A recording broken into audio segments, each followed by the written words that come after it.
আমি জিনিয়া বয়ফ্রেন্ডের কাছ থেকে হ্যাপি নিউ ইয়ার উপলক্ষে গিফট চাইবো।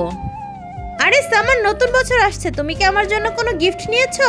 আরে তুমি টেনশন করো না, আমি আগের থেকেই সব রেডি করে রেখেছি। দেখি কি গিফট এনেছো। এই দেখো কোকা কোলা আর সোডার কম্বো প্যাক, এটা ছাড়া তো নতুন বছর অসম্পূর্ণ। বেওকুফ, এটা তোমার গিফট মনে হচ্ছে, অন্য কিছু আনো নাই? আছে তো পেপসির কম্বো প্যাক, সাথে স্ন্যাক্সও।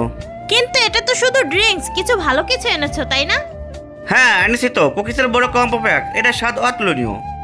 25 সাল হয়ে গেছে আর তুমি আমার জন্য এসব গিফট এনেছো? আরে তুমি টেস্ট করে দেখো, মজা এসে যাবে। আরে ও আমাদেরকে এমনি তাকিয়ে আছে কেন? তারপর আমি সামারকে অনেক মারধর করি, শালা কুত্তা তুই কবে বড় হবি?